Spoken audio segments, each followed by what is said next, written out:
ঢাকায় এসেছেন পাকিস্তানের উপপ্রধানমন্ত্রী ও পররাষ্ট্রমন্ত্রী ইসহাক দার। সাবেক পররাষ্ট্রমন্ত্রী হিনা রাব্বানী খানের প্রায় ১৩ বছর পর পাকিস্তানের কোনো পররাষ্ট্রমন্ত্রী বাংলাদেশ সফরে এলেন।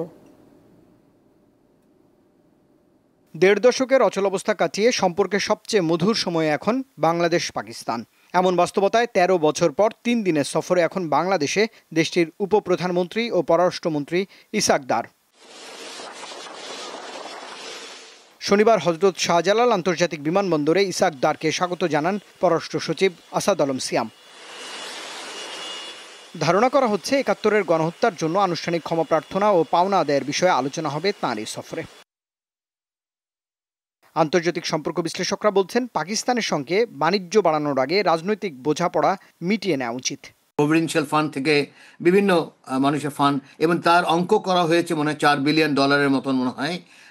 সেটা সমাধান এখনো হয়নি, যেটা বাংলাদেশ চাচ্ছে। অনেকটা একতরফাভাবে তখনকার পূর্ব পাকিস্তান বা পূর্ব বেঙ্গল থেকে নিয়ে গেছে। তো সেটা যদি সমাধান করতে পারে, এবং সেটা খুবই আমি মনে করি সমাধান না করার কোনো কারণ নেই। ৭১-এর যেই জাস্টিসের যে বিষয়টা, সেটা যদি মেনে নেয়, এখনকার মানে ওটাও মাঝে মাঝে আমার যারা পাকিস্তানি বন্ধু তারাও অবাক হয়ে যায় যে তাদের রাষ্ট্র কেন এটাকে নিয়ে কোনো অগ্রগতি করছে না। সফরে প্রধান উপদেষ্টা ডক্টর মোহাম্মদ ইউনূস ও পররাষ্ট্র উপদেষ্টা ছাড়াও বিএনপি ও জামায়াত ইসলামীর শীর্ষ নেতাদের সঙ্গে বৈঠক করবেন পাকিস্তানের এই রাজনীতিবিদ। রুবায়েত হাসান, দীপ্ত সংবাদ, ঢাকা।